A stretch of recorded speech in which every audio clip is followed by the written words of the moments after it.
Boa tarde, Marcos, Bruno. Eu sei que até sou repetitivo a gente sempre perguntar aqui sobre o Gabigol, sobre renovação, mas não deixa de ser um assunto porque camisa 10 da equipe, cada vez o prazo para a renovação dele, né, para ele, inclusive, ficar livre no mercado, encurta. E o presidente Rodolfo Landim, agora na Taça Guanabara, né, quando o Flamengo foi campeão no campo, ele disse que o Gabigol não vai sair do Flamengo, que ele tem contrato até o fim do ano. Mas eu também queria perguntar, não só sobre a questão do Gabigol sair do Flamengo, mas eu queria também perguntar como está essa questão da renovação, porque ele pode assinar um pré-contrato com qualquer outro clube agora no meio do ano. Voltaram as conversas ou ainda não tem nenhuma conversa para renovação? Como está a situação do Gabriel? A gente também viu que ele não desceu, por exemplo, para a hora da taça, né, ali da Taça Guanabara. Ele estava no Maracanã durante o aquecimento, mas ele não desceu depois. Eu também queria entender um pouco como está a relação do Gabi dentro do Flamengo. Obrigada. Vamos lá. Em relação à pergunta da renovação dele, mais uma vez eu posso te afirmar que a situação dele vai ser resolvida na hora certa, na hora mais adequada, e podem ter certeza que isso aí em breve vai ser resolvido, de um lado ou de outro, de uma maneira ou de outra. Mas o resto, em relação à boa relação,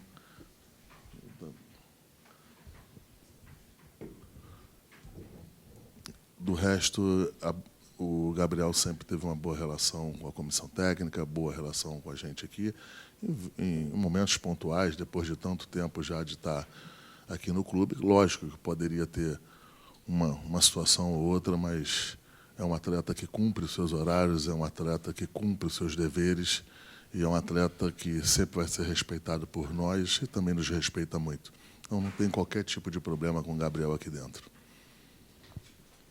Marcos, Bruno, boa tarde. Gabriel Focanal, Paparazzo Rubro-Negro.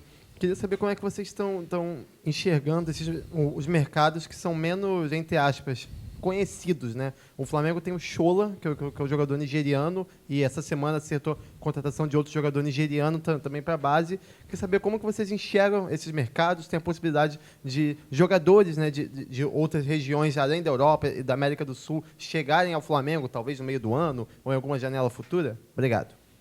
O Flamengo tem um departamento de análise que faz somente isso. Fora o departamento aqui profissional tem das divisões de base, que também tem uma estrutura própria para isso. E trabalham sistematicamente atrás de grandes talentos. É lógico que quando você vai fazer uma contratação dessa, a gente tenta gastar o menos possível, porque teoricamente, você está em mais riscos técnicos por razões óbvias, né? Porque você não é um atleta em que está aqui dentro, que você pode observar tanto, mas o Flamengo vem fazendo aí as contratações que entendem que podem ser assertivas, e isso aí vai continuar. O Flamengo contratou esses dois jogadores, o Flamengo sempre também olha para a América do Sul, às vezes não é possível a contratação, porque mesmo jogadores de 17, 18 anos, 16 anos, ali no Uruguai e na Argentina, quando começam a despontar, existem os scouts da Europa, da Ásia, que também estão em cima, então a gente não disputa esse mercado sozinho. A gente não disputa esse mercado dos grandes talentos de 16, 17 anos com os clubes brasileiros. A gente disputa com os clubes europeus também. Braz Spindel, boa tarde. Renan Moura, da Rádio Globo.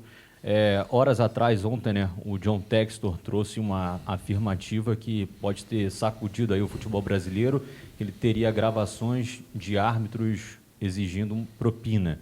Não sei se para vocês isso daí é novidade, isso daí acontece nos bastidores do futebol. Como é que vocês enxergam essas declarações, mesmo que sem provas ainda apresentadas a todos? Eu acho que até pelo cargo que eu exerço aqui de vice-presidente de futebol, é um dever meu falar sobre esse assunto após ele apresentar as possíveis provas, as filmagens, os áudios que ele tem. Depois que ele apresentar isso, a gente analisa E aí, fica tranquilo que eu vou falar também do assunto. Enquanto não tem isso, deixa só o Texas falar. Em relação ao quê? Não, o Flamengo a gente nunca ouviu nem falar desse assunto. Mas, mais uma vez, o Texas tem o tamanho dele, tem a responsabilidade dele, tem a responsabilidade do que falou. Agora, a situação está bem desconfortável, ou para o Texas ou para a CBF. Não é? Um assunto desse, gravíssimo. Ou o Texas agora chega e prova o que disse. Aqui eu não estou botando nenhum juízo de valor dele, para deixar claro. E se ele não fizer isso, a gente vai aguardar o que a CBF vai fazer. Porque, diante dessas acusações, não fazer nada também fica difícil, né? Parece até que está querendo forçar em cima possivelmente em cima das arbitragens. Então, assim, é um assunto que hoje, até agora, não é do Flamengo. É um assunto do Textor, que ele, já que falou na imprensa, agora vamos esperar os áudios, as provas em que ele disse que tinha. Então, a posição do Flamengo é essa. Braz aqui, boa tarde. O Flamengo contratou um zagueiro, Léo Ortiz agora, um lateral esquerdo, Matias Vinha, e também um meio-campista, o Dela Cruz. A diretoria entende que atendeu todos os pedidos do Tite nessa janela de transferências? Obrigado. Sim, eu acho que o Flamengo atendeu todos os pedidos do Tite, não só nas posições que eram arguídas e por ele e pela comissão técnica tinha um entendimento que era necessário, mas pelos nomes desses atletas, né? A gente trouxe o Dela Cruz, que era uma solicitação dele, e deixar claro que era um sonho antigo do Flamengo. O Vinha, que era uma indicação dele, mas que a gente sempre teve no monitoramento interno aqui, e o Ortiz, a gente não é novidade, em outros momentos, a gente sempre consultou, né, fez uma consulta se havia possibilidade de se contratar. O Bragantino nunca quis vender, a gente também não tinha uma posição, não que não fosse definida, mas que a gente não tinha uma certeza de que a gente iria para dentro dessas contratações, então a gente sempre tratou com cautela. Foi diferente esse ano, em que a gente tem a parada de um grande jogador aqui, que é o Rodrigo Caio, e que aí sim a gente fez de maneira mais incisiva e com a indicação do Tite.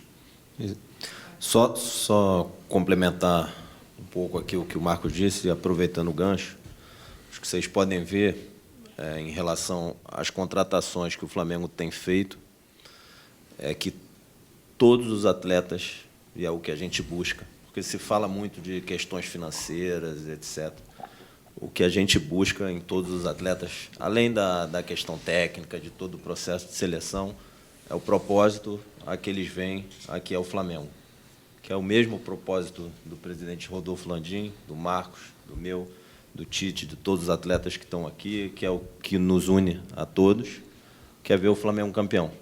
Então, o propósito que traz esses atletas ao Flamengo e que fazem esses atletas escolherem o Flamengo, e que é o que a gente coloca para eles no processo de convencimento, é poder estar num clube da grandeza do Flamengo, e isso é que faz com que eles decidam vir para cá, num clube da grandeza do Flamengo, que tem uma mentalidade vencedora, onde eles vão poder lutar por grandes conquistas, entrar na história do futebol e vivenciar isso numa nação da grandeza do Flamengo. Acho que essa que é a diferença, o propósito que une a todos nós e que faz com que a gente possa convencer e trazer esses jogadores para o Flamengo, e que essa mentalidade, essa estrutura e esse propósito foi construído ao longo do tempo, né?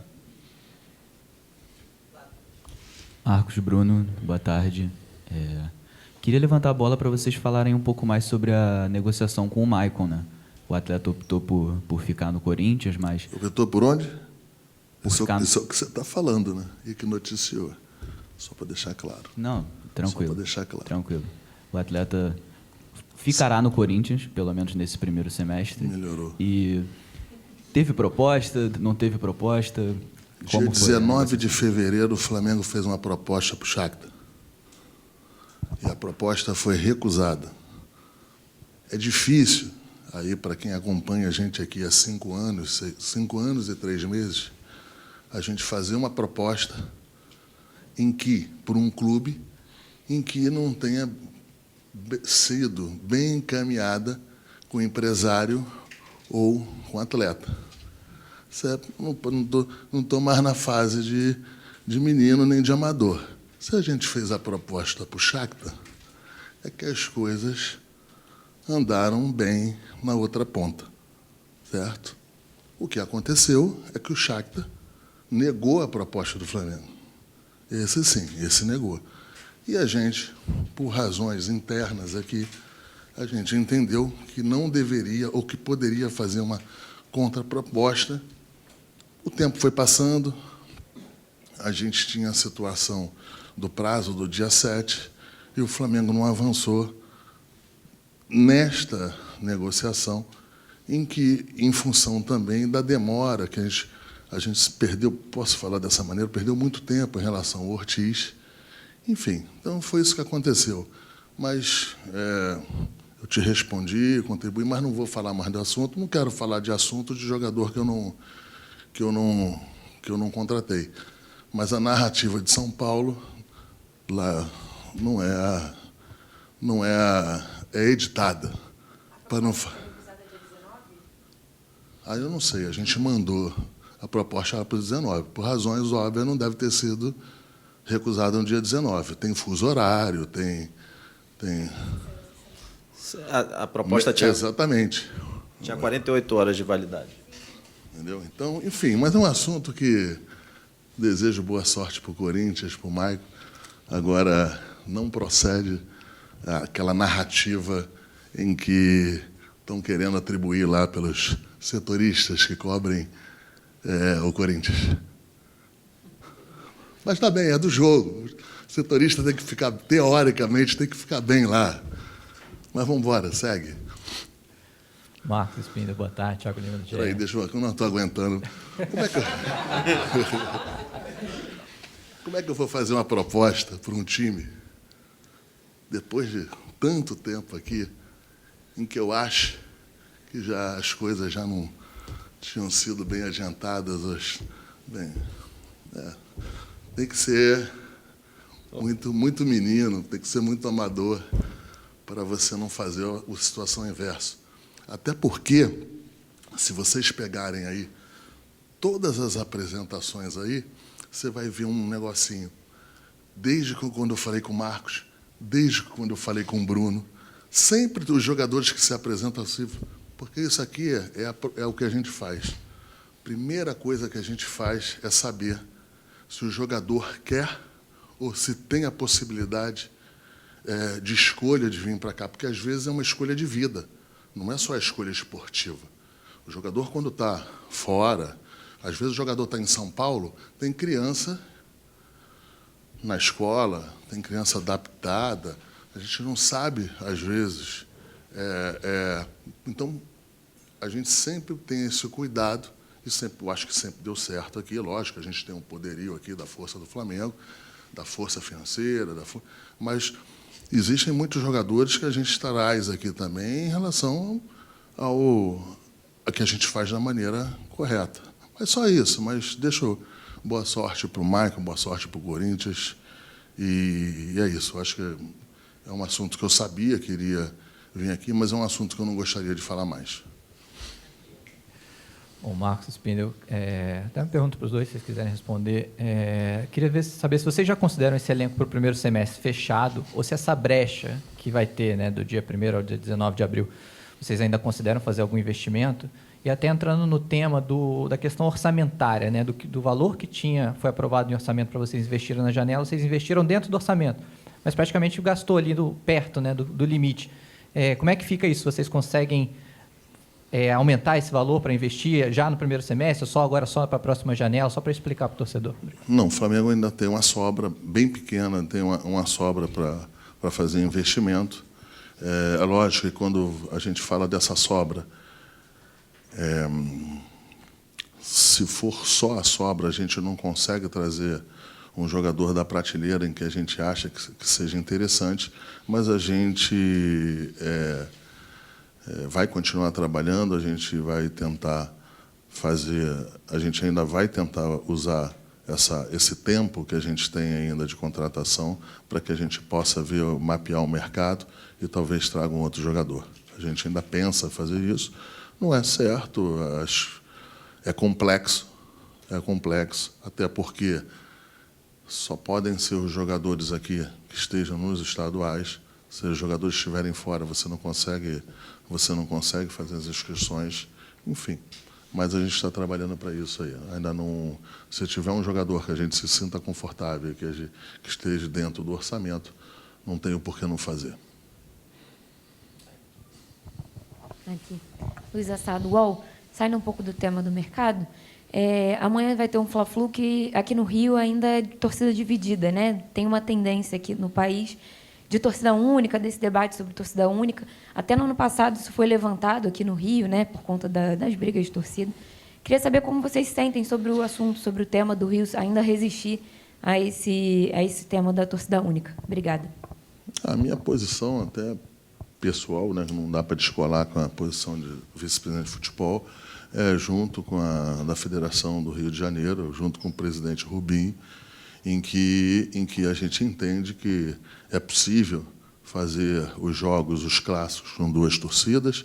Eu acho que o problema de você fazer um jogo de futebol, um jogo esportivo, com uma única torcida ou duas torcidas, esse problema também é um problema de Estado, né, de segurança. Eu acho que tem todas as pessoas envolvidas, não é só o clube que é responsável com isso. E, assim, eu acho que enriquece a partida esportiva, seja qual for. Você vê situações aí em jogos de basquete, jogos de vôlei, que sempre é importante a gente ter. Acho que é legal ter duas torcidas, porque isso aí enriquece o jogo, enriquece. Eu acho que a gente chegar e achar que só botar uma torcida nos estádios resolve muita coisa. Isso também está provado que diminui algumas situações, mas não resolve problema nenhum. Você tem inúmeras situações aí em outros estádios que só tem uma torcida nos estádios, mas brigam a 2 km, 3 km, 4 km, num raio até de 10 km dos estádios. Então, assim, eu vejo que essa posição da Federação do Rio é importante e apoio ela.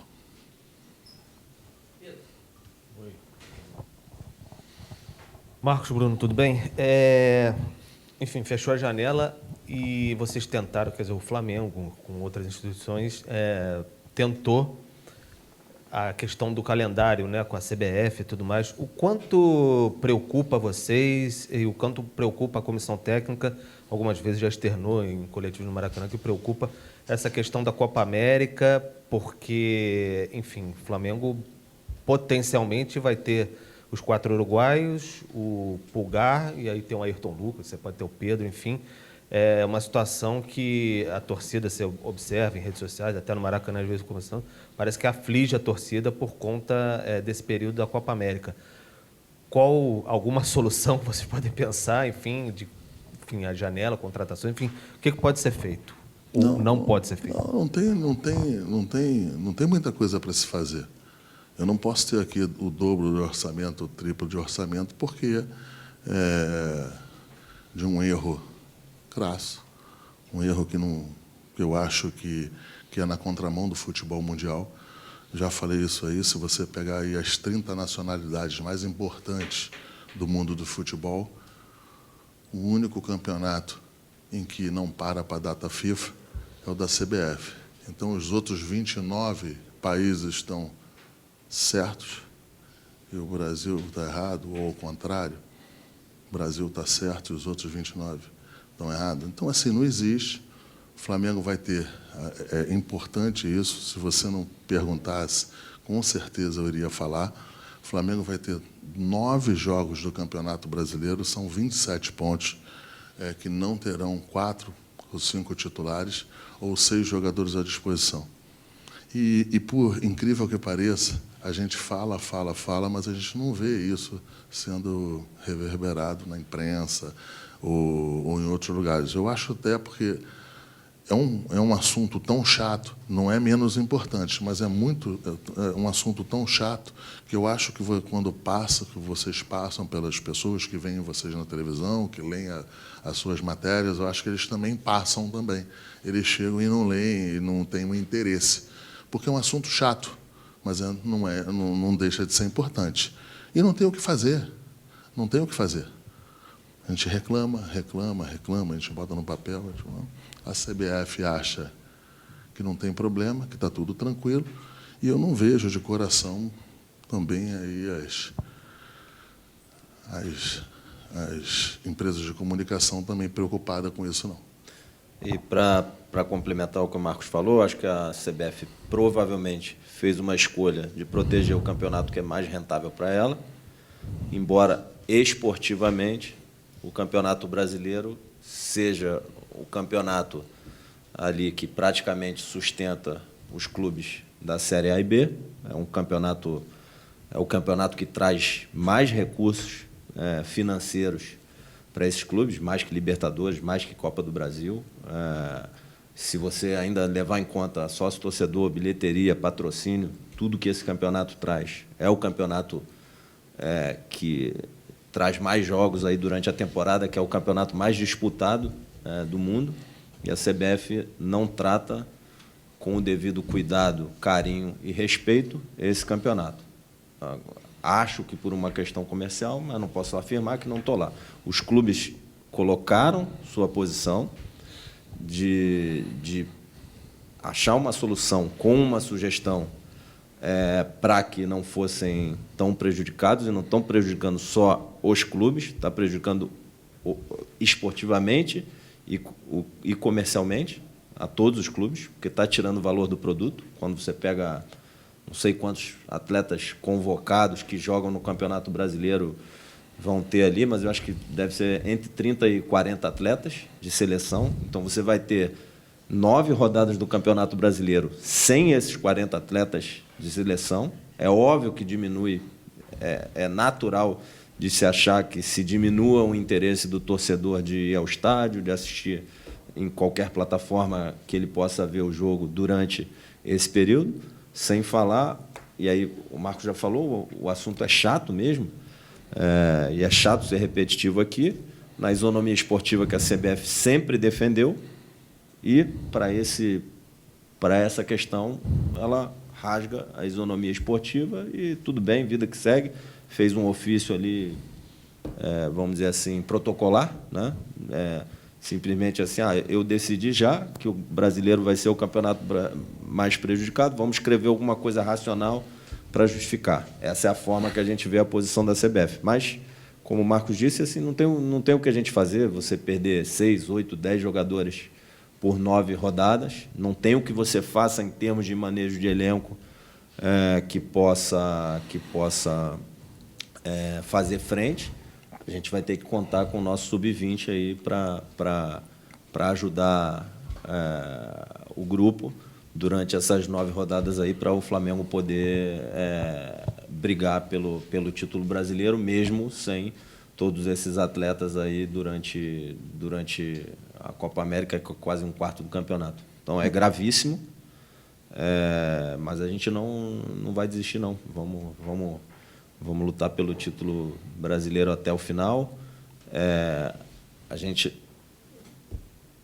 está pontuando aqui da dificuldade, e em um determinado momento a gente vai parar de tocar no assunto. Quando começar o Campeonato Brasileiro, a gente vai disputar o Campeonato Brasileiro com o nosso elenco, a nossa comissão técnica, a nossa estrutura, e isso aí não é desculpa, mas fere o princípio da isonomia esportiva que a CBF sempre colocou. Quando é para um lado vale, quando é para outro não vale. Vamos lutar com todas as nossas forças para ser campeão, mesmo com essa dificuldade. Mas, mais uma vez, é um assunto que não deveria ser cobrado somente a CBF.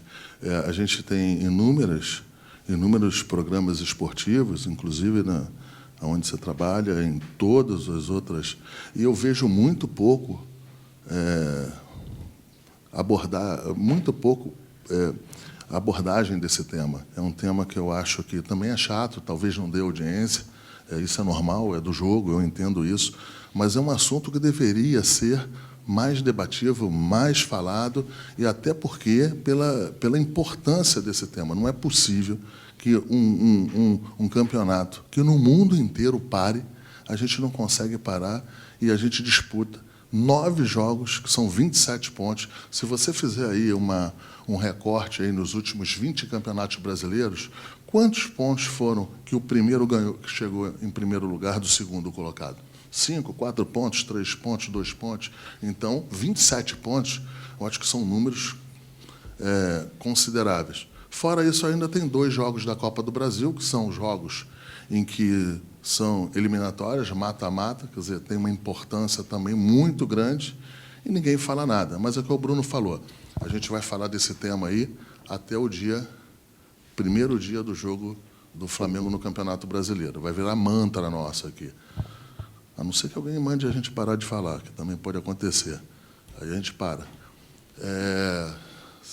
Vai virar mantra até o primeiro dia. Quando começar o Campeonato Brasileiro, a gente não fala mais, exatamente para não virar desculpa, não virar qualquer outra situação. Enfim, vamos lá. Aqui à direita. Opa, boa tarde, Braz Spindel, Eric Viana do Mundo Rubro Negro. Eu queria aproveitar essa data de Dia das Mulheres para perguntar um pouco, eu sei que não é do departamento de vocês, mas falar um pouco sobre... eu queria saber como é que vocês enxergam essa discrepância que ainda existe no futebol como geral, entre o futebol feminino e o masculino, mas o Flamengo especificamente trouxe a Cristiane, uma grande jogadora recentemente, e outras craques. O Flamengo fez ali uma integração bacana ali com a chegada da Cristiane, conhecendo ali o Gabigol, falando com o pessoal do masculino também. Eu queria saber de vocês o quanto vocês planejam ainda aproximar cada vez mais o feminino do masculino, tentando diminuir essa discrepância, porque hoje o Flamengo masculino é uma das grandes potências do futebol da América aqui, e se vocês pretendem assim, tocar isso também com o futebol feminino. Obrigado. Bem, eu não sou vice-presidente do futebol feminino, mas como vice-presidente de futebol do Flamengo, a gente todas as contribuições possíveis solicitadas pela gente para a gente fazer alguns engajamentos com o futebol feminino, a gente faz, como esses que você falou.